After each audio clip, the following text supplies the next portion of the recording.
안녕하세요. 9월 30일 출애굽기 23장 1절로 19절 공정한 재판과 절기 준수입니다. 하나님 나라에서 실현되어야 할 재판의 정의와 삶 속에서 이루어가야 할 절기의 준수까지 계속해서 일러주시는 내용입니다. 먼저 1절로 3절입니다. 너는 거짓된 풍소를 퍼뜨리지 말며 악인과 연합하여 위증하는 증인이 되지 말며 다수를 따라 악을 행하지 말며 송사의 다수를 따라 부당한 증언을 하지 말며 가난한 자의 송사라고 해서 편벽되이 두둔하지 말지니라. 거짓된 풍설이라는 것은 근거 없는 소문, 근거 없는 보고라는 뜻입니다. 오늘날로 말하면 유언비어에 해당하는 타인에 대한 비방을 말합니다. 퍼뜨린다라는 것은 의도적으로 집요하게 계속해서 악한 소문을 전파하여 그릇된 여론을 형성하는 것, 그것을 말합니다. 이러한 행위가 물리적 폭력을 사용해서 상대의 신체나 생명에 직접적인 피해를 입히지 않았어도 상대의 영혼과 심령에 깊은 상처를 남기고 결과적으로 그 인격과 지위와 재산상의 큰 피해를 안기는 사악한 폭력이나 살인 행위와 같은 중죄에 해당하다라는 것입니다. 이것은 사회적 신뢰를 잃게 만드는 무책임한 행위라는 점에서도 성경의 중대한 범죄로 간주되고 있습니다. 혹 그것이 다수라고 할지라도 악을 행한 것이라고 오늘 본문은 말씀하십니다. 여기서 악인은 사악한 무리, 불의한 소송에 관계된 인간들을 의미하는 표현입니다. 악인과 연합하거나 악인을 따라서 행하는 자는 자연 악인이 되는 것입니다. 여기 따라에 해당하는 히브리어는 쫓아서라는 의미입니다. 일종의 군중 심리를 말하는 것이죠. 악한 자들이 모여서 이러한 심리를 형성하는 것이죠. 성경은 전체적인 행위, 공동체의 행위도 그 주체가 개인이라는 점을 밝혀주고 있습니다. 그리스도인은 하나님의 공의에 입각해서 다수의 결정이 올바르지 않을 때라도 말씀을 따라서 혼자서 담대히 진리의 편에 설 수 있어야 한다라는 것을 강조하시는 것이죠. 마태복음 7장 13절 이하 말씀, 좁은 문으로 들어가라. 멸망으로 인도하는 문은 크고 그 길은 넓어 그리로 들어가는 자 많고 생명으로 인도하는 문은 좁고 길이 협착하여 찾는 자가 적음이라. 심지어는 그가 가난한 자라 해도 어떠한 경우에도 판결은 공정을 유지해야 한다라는 점을 강조하시죠. 4절 5절입니다. 내가 만일 내 원수의 길 잃은 소나 나귀를 보거든 반드시 그 사람에게로 돌릴지며 내가 만일 너를 미워하는 자의 나귀와 짐을 싣고 엎드러짐을 보거든 그것을 버려두지 말고 그것을 도와 그 짐을 부릴지니라. 재판과 관련해서 상대편에 선 사람이라 할지라도 개인적으로 반감이나 적대적인 감정을 가지게 된 그러한 상대라 할지라도 함부로 또는 그의 불이익을 보고 눈 감으면 안 된다라고 가르치시죠. 오히려 그 사람과 그 소유를 보호하라고 하십니다. 레위기 19장 18절 말씀, 원수를 갚지 말며 동포를 원망하지 말며 내 이웃 사랑하기를 내 자신과 같이 사랑하라. 나는 여호와이니라. 마태복음 5장 14절 나는 너에게 이르노니 너희 원수를 사랑하며 너희를 박해하는 자를 위하여 기도하라.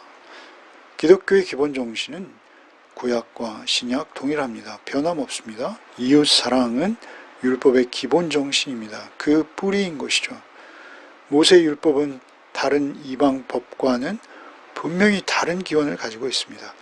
모세 율법 또한 하나님께서 주신 것입니다. 6절부터 읽겠습니다. 너는 가난한 자의 송사라고 정의를 굽게 하지 말며 거짓 일을 멀리하며 무죄한 자와 의로운 자를 죽이지 말라. 나는 악인을 의롭다 하지 아니하겠노라. 너는 뇌물을 받지 말라. 뇌물은 밝은 자의 눈을 어둡게 하고 의로운 자의 말을 굽게 하느니라. 너는 이방 나그네를 압제하지 말라. 너희가 애굽 땅에서 나그네 되었은즉 나그네의 사정을 아느니라. 앞서 3절에서 가난한 자라고 두둔해서는 안 된다라고 하셨죠.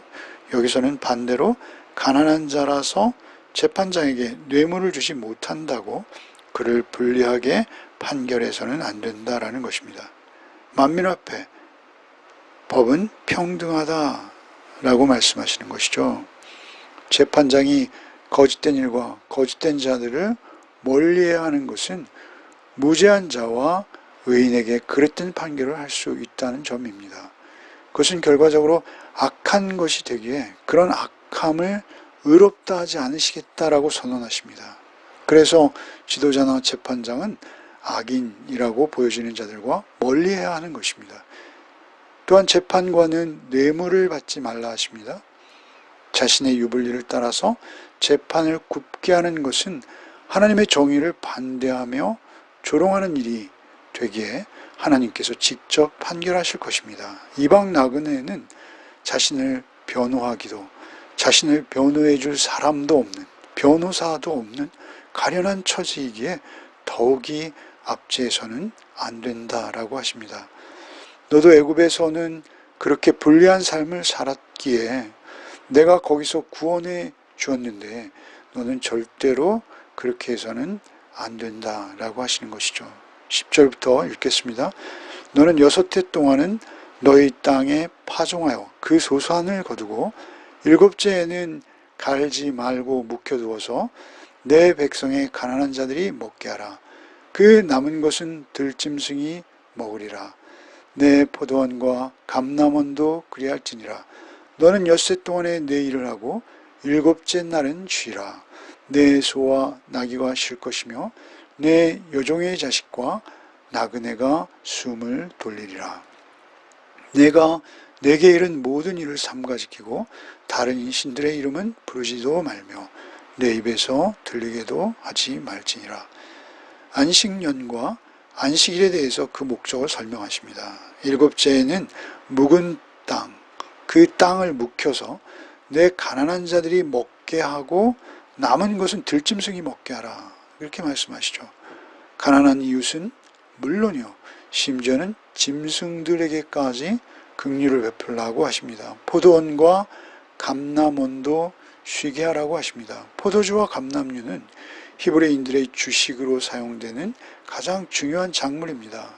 이스라엘 역사에서 사사시대나 왕국시대를 막론하고 사실 이 규정이 제대로 지켜지지 않았다는 것을 우리는 볼 수 있습니다. 이스라엘이 바벨론의 포로가 되어서 70년을 지내게 된 것은, 그렇게 지내는 동안 비로소 땅이 안식하게 된 것은 하나님께서 이스라엘이 안식년을 지키지 않자 벌을 주시고 강제로 땅을 쉬게 하신 것이라고 보는 학자들이 많습니다. 땅의 휴식으로 토질이 회복되는 것은 물론이요, 이 안식은 궁극적으로 결국 우리 모두는 영원한 안식을 맞을 자들이라는 것을 예표하게 하시는 것입니다. 욕심으로 사는 것이 아니라는 것이죠. 이어서 앞서 20장에서 강조하셨던 안식일을 여기서 다시 강조하십니다. 안식일의 첫째 목적은 하나님께서 창조주 되심을 기억하는 것입니다. 특히 힘든 일에 동원되는 사람, 그리고 짐승들이 휴식할 수 있는 날이 되는 것이죠. 소와 나귀, 계집종의 자식과 나그네가 쉼을 얻을 수 있고 숨을 돌리고 휴식할 수 있음이 강조되는 날입니다. 즉 그들의 육적인 휴식을 보장하여 더불어 그의 영적인 휴식까지 하나님 앞에서 누리게 하겠다라고 말씀하시는 것이죠. 안식일은 평온한 휴식이 그 목적이기도 합니다. 평온하며 온전한 휴식은 오직 하나님 안에서만 가능하죠. 다른 신의 이름은 부르지도 들리지도 않게 하라고 명령하세요. 다른 신들이 있어서 이렇게 말씀하신 것이 절대 아니죠. 다만 다른 신이 존재한다고 믿는 사람들, 그들에게 경고하시는 표현입니다. 14절부터 읽겠습니다. 너는 매년 3번 내게 절기를 지킬지니라. 너는 무교병의 절기를 지키라. 내가 내게 명령한 대로 아비벌의 정한 때에 이래 동안 무교병을 먹을지니 이는 그 달에 내가 애굽에서 나왔음이라. 빈손으로 내 앞에 나오지 말지니라. 맥추절을 지키라. 이는 내가 수고하여 밭에 뿌린 것의 첫 열매를 거둠이니라. 수장절을 지키라. 이는 내가 수고하여 이룬 것을 연말에 밭에서부터 거두어 저장함이니라. 내 모든 남자는 매년 3번씩 주 여호와께 보일지니라. 3대 절기를 명령하시는 것이죠. 절기를 지키라고 하시는 것은 히브리인들이 항상 하나님을 기억하고 영적인 일에 힘써야 하지만 이처럼 특별한 날을 제정해서 그 영적 생활에 활력을 불어넣어주기 위한 하나님의 의도이십니다. 먼저는 백성들이 애굽에서 하나님에 의해 구원받았음을 잊지 않는 절기가 첫 번째이고요. 또한 오직 하나님의 은혜로 현재 살아가고 있음을 감사하며 기억하라는 것이 두 번째 절기이고요. 그렇게 열매 맺게 하시고 또한 열매를 수확하여서 저장까지 하게 하신 하나님께 감사하는 것이 세 번째 절기예요.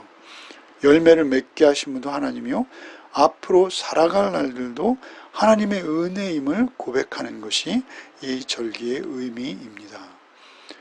다만 신약에서는 이런 절기를 지키지 말도록 가르치십니다. 골로새 2장 16절, 그러므로 먹고 마시는 것과 절기나 초하루나 안식일을 이유로 누구든지 너희를 비판하지 못하게 하라. 이것들은 장래일의 그림자나 몸은 그리스도의 것이니라. 이 모든 절기들은 장래일의 모형으로서 이미 그리스도를 통해서 완성된 것들이라고 말씀하시는 것이죠. 히브리서 8장 5절에 그들이 섬기는 것은 하늘에 있는 것의 모형과 그림자라.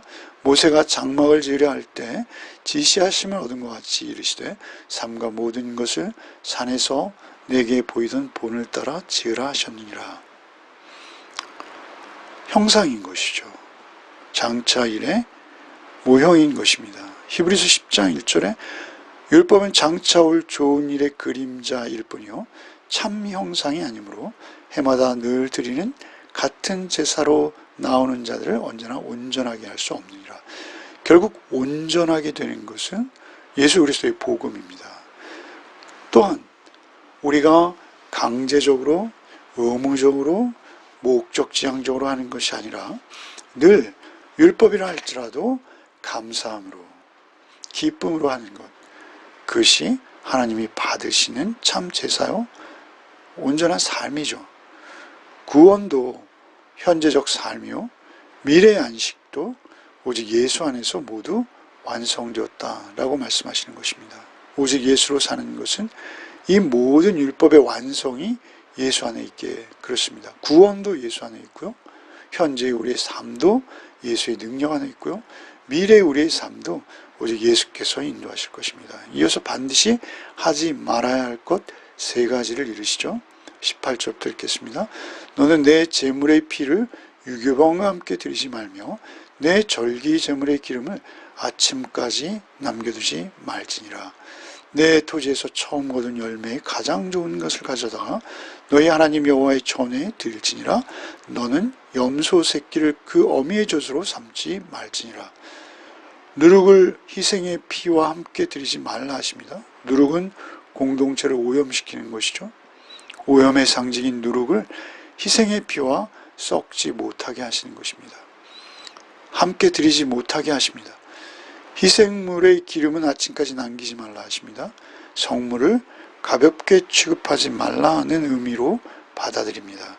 또한 염소 새끼를 그 생명의 공급원인 어미의 젖과 함께 삶는 행위, 그것은 생명의 존엄성을 경멸하는 가장 야만적인 행위이기에 금지하십니다.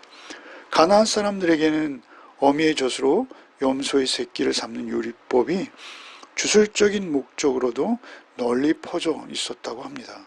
제사, 곧 예배의 본질을 해치는 가나안의 악한 습관을 받아들이면 그들 역시 점차 가난의 죄악에 동화될 위험이 있게 금지시키신 것으로 보아야 합니다. 어쨌든 율법의 정신은 일상의 모든 것이 사랑과 긍휼의 그 뿌리를 둬야 하기에 이런 행위를 금지시키시는 것이죠. 기도하겠습니다. 주님, 우리의 나약함을 긍휼히 여겨 주옵소서. 삶 속에서 오직 하나님의 정의로우심이 세워져 가게 하여 주옵소서. 내 개인의 판단과 생각이 우리 전체 공동체를 이룬다는 점을 잊지 않게 하여 주옵소서.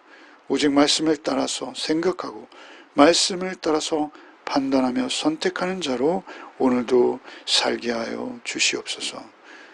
이 땅에 아무도 불의함으로 고통당하는 자가 없기를 소원할 때, 이러한